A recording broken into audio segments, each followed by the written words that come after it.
your nation, your province, your southern Alberta. From the heart of Lethbridge, it's Bridge City News Weekend Edition with Jeanette Roche. Hello, thanks for joining us. After nearly 2 years of waiting, the Biden administration reopened its borders with Canada to fully vaccinated Canadians last Monday. Some waited at nearby Alberta campgrounds 18 kilometers from the Coots border, crossing for a number of weeks. BCN's Naveen Day was at the Coots border, crossing earlier on November 8th, and says the lines began as early as 2 in the morning. I'm standing 7 kilometers away from the U.S. border crossing. It is an estimated 3-hour wait before reaching customs. But according to the people in line, they don't mind the wait. They're just excited to finally head south. Heading off to Moab, Utah, going down to do some base jump and parachute activities.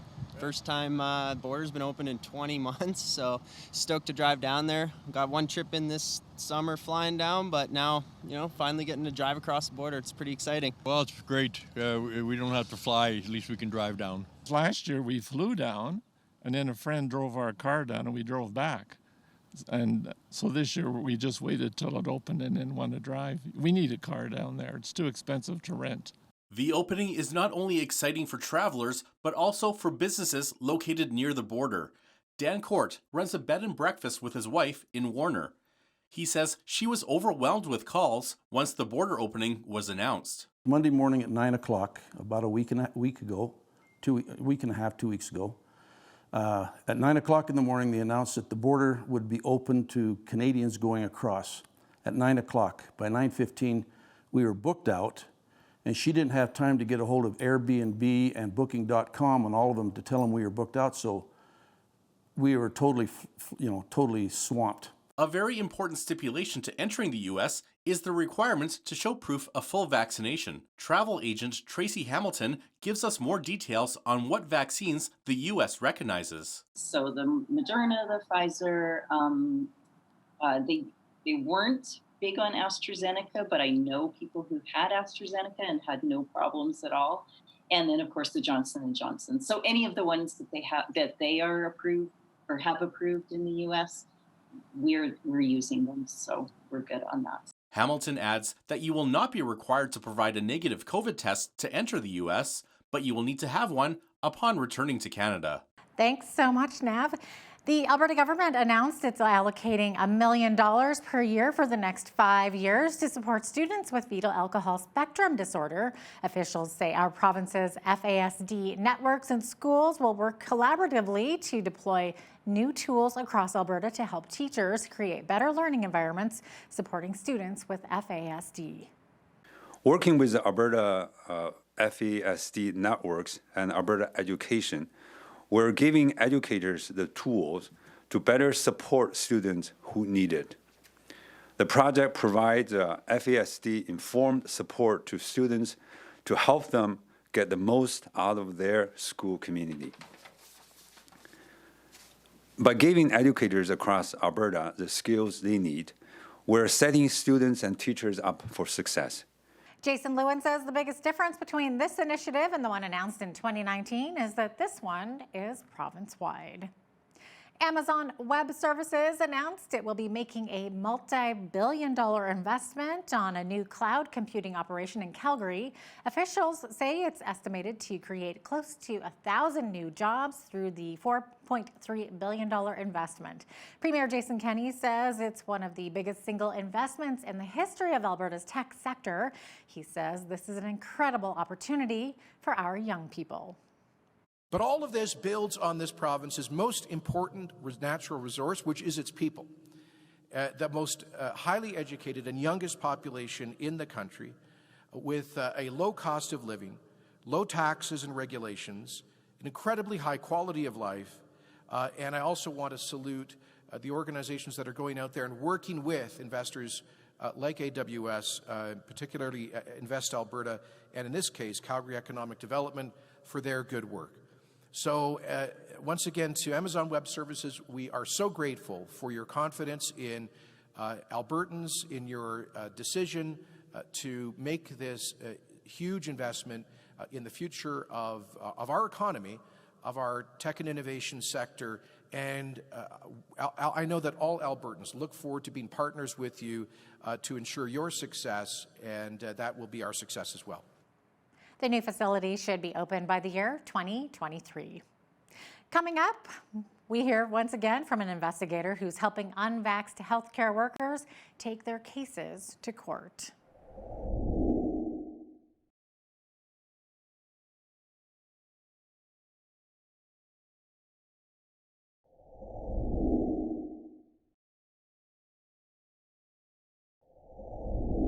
Last week, we brought you part 2 of an interview with former police officer David Dixon, who says he's filed an injunction with the Court of Queen's Bench on behalf of healthcare workers who are refusing to get vaccinated. He says the case is based on a lack of informed consent. Here's part 3 of that interview. Let's jump into telling us about the documents that you have filed in courts. What's that all about? A few months ago, with the healthcare workers being told they were going to lose their jobs, I finally had something that I'd been missing for a long time. That was witnesses that were willing to come forward. Because I look at these professionals. In the healthcare, we had witnesses, and the police, we have investigators. And up until these mandates, nobody had come forward. Suddenly, a few months ago, they started coming forward. So I looked at them and said, okay, well, we need to get you in front of some police officers. That became difficult. They didn't want to do that. So we discussed what other options were available. One thing that came forward then was a potential to file an injunction to actually bring some information forward, expose the lies. But in order to bring an injunction forward, we spoke to lawyers, and they all want to sue someone. It's like, okay, well, that takes years. You've got to show damages, and it doesn't stop anything. So we talked about, okay, well, now I have some witnesses. I have evidence beyond just my information. We could file for an injunction. Trying to find somebody who would do that, although I'm a legal consultant, I'm not a lawyer.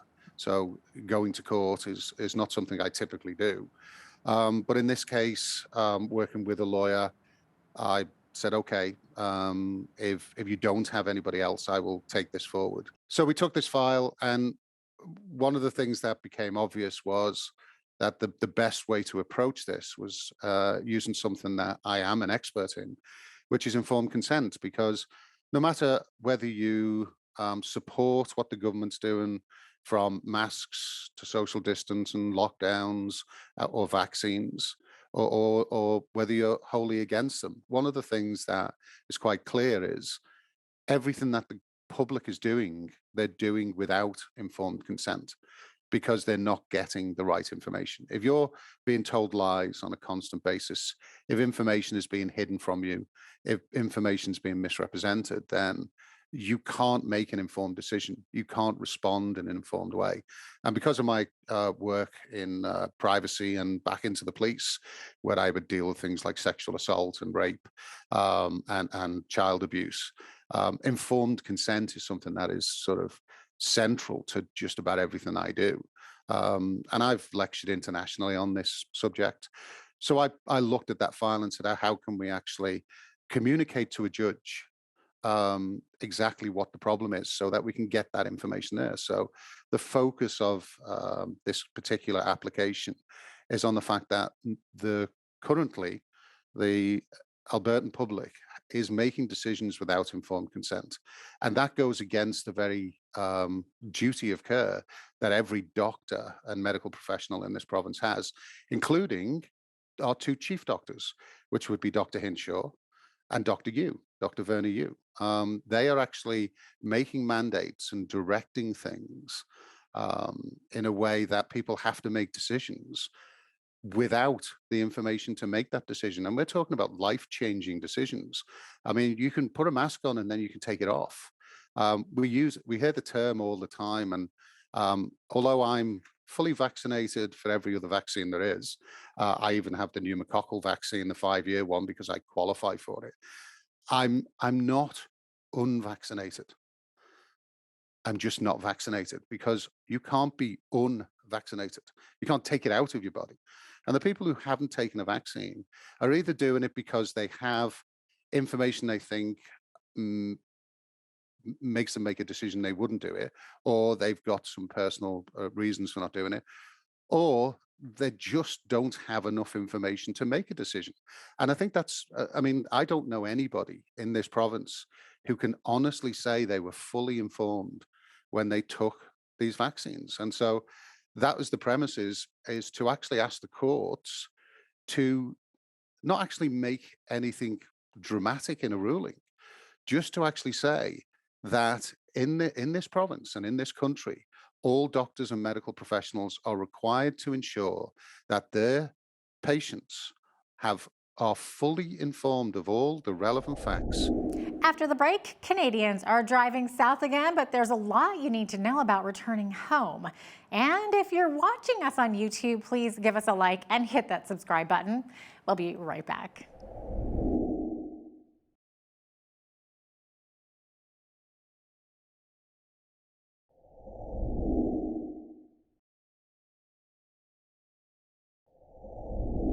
Welcome back. A big news this past week is the Biden administration opened the U.S. land border to vehicle traffic for the first time in 20 months.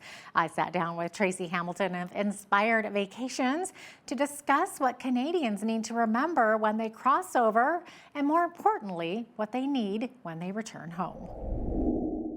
What can you tell us about the border reopening? What do Canadians need to know before crossing over? Well, they need to know first and foremost that they just have to have their vaccine records, and to travel to the US by land, they do not have to do any testing. So that's one of the big things. What we also need to remember is we do currently still have to test on the way back into Canada. So that might be the bigger part of the challenge. Yeah, I was going to say, like, maybe more importantly, what do Canadians need to know when traveling back home to Canada? It seems like there's quite a few more rules and documents that we need when returning home. Absolutely. So currently we need to have a negative PCR test completed. And we also still have to have that Arrive Can app filled out. And that's what we have to show at the border. So even though some of those people heading down are going, yes, I don't have to do a test, they still will have to have that PCR test to come home. Yeah, and those can sometimes get pretty pricey, can't they? They can, depending where you're at. I know we have people who, you're going to the pharmacies, you can go to the health clinics, and depending on the size of the city that you're in, the prices can range quite a bit. So it's helpful to shop around, actually. Yeah, exactly. And they are looking for that Arrive Can app like you were mentioning, and most of us can just download that app on our phones. What about somebody who maybe is in the older generation or doesn't have a cell phone, doesn't do online stuff? What can they do? Have paper copies of everything. I haven't had anybody, obviously, at the land borders, but I assume that they would have sort of arrangements. Any of our clients that we've had traveling and are kind of technically challenged, no matter what the age, right? Some people have different levels of comfort.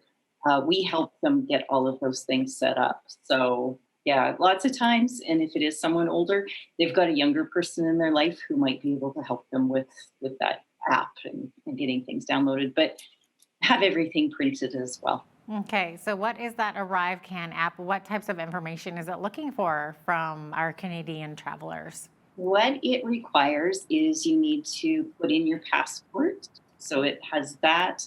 You need to, again, for air, you put in your flight numbers, where you're flying into, that sort of thing. You need to also put in your vaccine records, and then, of course, the negative test results. Okay. Those are the big pieces in the. Yeah, and I think you have to have a quarantine plan as well, just in case you are made to quarantine. What makes a good quarantine plan? What are they looking for? A good quarantine plan is making sure that you have someone or some method of getting groceries brought in, that you're in a home or location, I guess, where you're not mingling with others, and just essentially that you can look after, your daily needs without having to go out into public. Maybe something else that many people aren't aware of too is that if you've had COVID in the last 3 months or so, you can actually travel without a negative PCR test, mostly because after COVID, you'll continue to test positive for several months. So do you know anything about this, Tracy? That would be the kind of the third option, I guess, for people is, to do the testing, to have the vaccines. And then, yes, if you have had COVID, we have a certain amount of time where we have those antibodies. So go to your doctor, make sure that you were actually tested and it was confirmed. Again, I guess on that side of it, it would be make sure the country you're going to would accept that as part of their entry requirements. Every country is different. And so we want to make sure that you're not going to be denied entry once you get there. After the break, I speak with a retired Canadian Forces colonel in celebration of Remembrance Day, which we just observed this week. Also, if you're watching us on YouTube, please give us a like and hit that subscribe button. But stay with us. We'll be right back. They have elements of PTSD, post-traumatic impact from what they have witnessed, what they have undergone.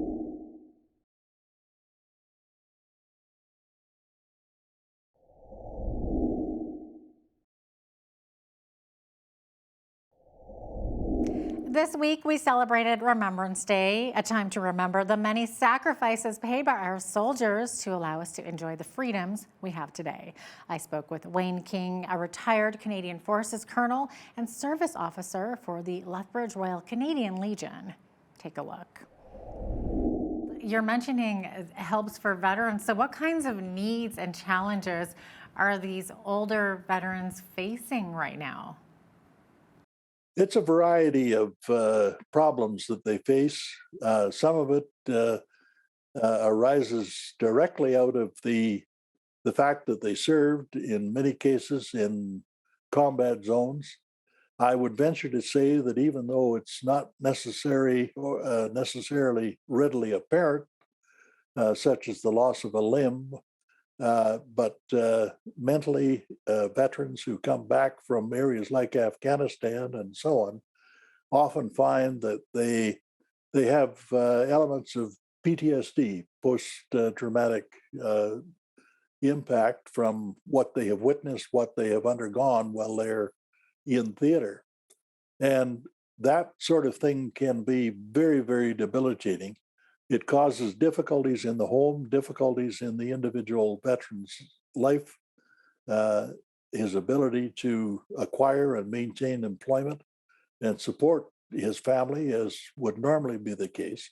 I understand that another major complaint of, it's very common among veterans to feel that the length of time that it takes to get disability benefit decisions from Veterans Affairs Canada, it can be a challenge. Has that improved any?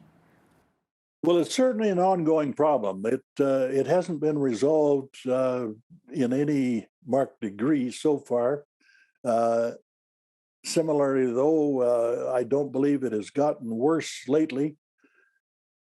It's a situation that I hope the government continues to spend a good deal of time and effort trying to resolve, so that the veteran who comes forward and substantiates a disability as a result of service can, within a reasonable time frame, expect some support, which is part of the program. If it is delayed too long, then the veteran understandably gives up hope that he is going to get the support that he is entitled to as a consequence of having served our country in a theater of conflict. I sincerely hope that the improvement continues, because it is critical to the welfare of the veteran community. Yeah, absolutely. I know we have all these sad stories kind of about veterans, kind of the challenges that they face. But what would you say to a young person watching right now who might be considering a career in the armed forces? What would you say? Like, it's a chance to see the world? Well, yeah, I would say to that individual that a chance to join the forces, if they are so inclined, is an opportunity for service to our country, service to our community. I wouldn't key it to the fact that you might see the world and so on. You can do that as an individual, just as well as having joined the military for that purpose. The purpose of joining the armed forces is to react or act on the feeling that you wish to serve your community, serve your country. And that really, to me, is the principal motivating action. I would suggest, however, certainly in my case, if I were a younger individual, I would certainly join up again. I would do it all over again without any hesitation. It's been good for me, and ultimately, I think it would be good for those who do join. Amazing. Wayne King, retired Canadian Forces Colonel and Service Officer with the Lethbridge Royal Canadian Legion. Thanks so much for joining me today. Appreciated having you on. You're very welcome. Yep, thank you. Coming up, we feature some of the top local stories from around southern Alberta. And if you're watching us on YouTube, please give us a like and don't forget to hit that subscribe button. We will be right back. All these artifacts, just looking at them, means nothing other than it is a uniform of some kind. How do we get that story to bring this artifact to life? And that's what this tunic, amongst all these other artifacts within the Galt collection, all need to come to life in some way, shape, or form.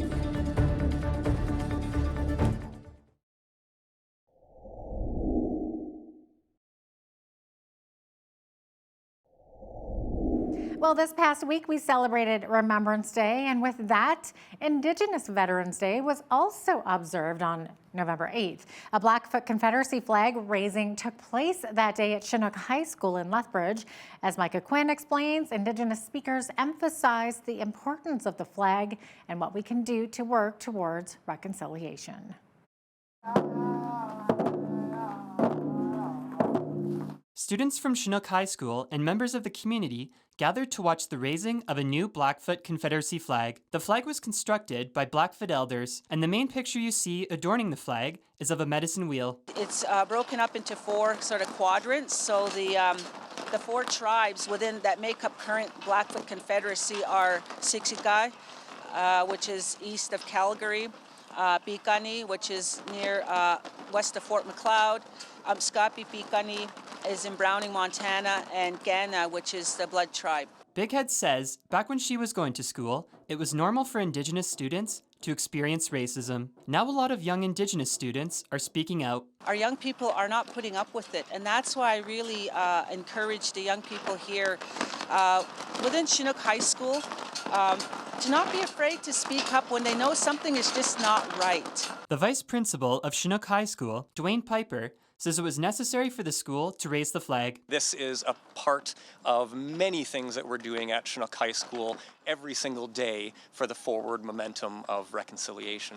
And so if the kids can see this flag as they walk in the doors every morning after the buses drop them off, it's just a great way for them to start that journey every day. The Blackfoot Confederacy flag will fly at Chinook High School for all students to look up at and think about reconciliation. For Bridge City News, I'm Micah Quinn. Thank you, Micah. A Lethbridge veteran has created a bilingual poster of the poem In Flanders Fields. It was to pay homage to National Indigenous Veterans Day. The poem was translated into Blackfoot, and there are warrior symbols on the poster that hold a significant meaning for the Blackfoot people. Print here consists of the poems in Flanders Field, both English and French, and in the smaller portion underneath the Blackfoot, again to help educate those who are learning Blackfoot, is the English translation. But the focus is on the Blackfoot language. These are symbols used uniquely by warriors. And Chief Mountain is a very sacred mountain to the Blood Tribe.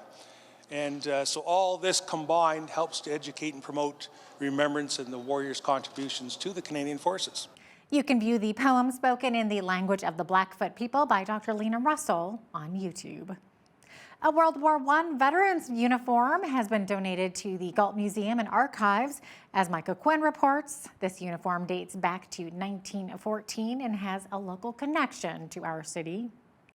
A wound stripe would be a single brass line to show that you were wounded. And if you're wounded again, then you get additional stripes. And the authorization to actually wear that is that you had to be an official casualty. This wound stripe is a part of the vast history of this uniform. It was worn by Major A.B. Stafford, who was a local businessman and Freemason in Lethbridge. He became the battery commander of the 39th Battery, which was the 2nd Artillery Unit during the First World War, based out of Lethbridge. Having an artifact by itself means nothing. All these artifacts, just looking at them, means nothing other than it is a uniform of some kind. How do we get that story to bring this artifact to life? And that's what this tunic, amongst all these other artifacts within the Galt collection, all need to come to life in some way, shape, or form. The uniform was discovered in an area within the Yates Theatre. Our costume mistress, Mary Lynn Muley, contacted the Galt in order to see if they wanted any of those items, because there were some trunks and, again, a number of uniforms and those kinds of items. And so, thankfully, Kevin came and removed a number, as he had mentioned, 107 items to go through. Stafford fought in the Battle of Vimy Ridge in 1917 and was wounded. He died 1 day later. The Galt Museum and Archives recently transferred over the title and ownership of the uniform in the last 3 weeks. The Galt houses 750 items related to military service, and you can view the collection online by visiting collections.galtmuseum.com. For Bridge City News, I'm Micah Quinn. The Southern Alberta Art Gallery has a new executive director. The new boss is Sue Ying Strang. On its website, SAG says they are also looking for community members interested in joining its board of directors. Officials at the gallery say they support the work of contemporary artists who challenge boundaries. They promote public engagement and awareness through artistic expression. The work of the Southern Alberta Art Gallery extends to local, national, and international communities. Coming up after the break, how to deal with vision problems. We speak with a Lethbridge optometrist. Stay with us.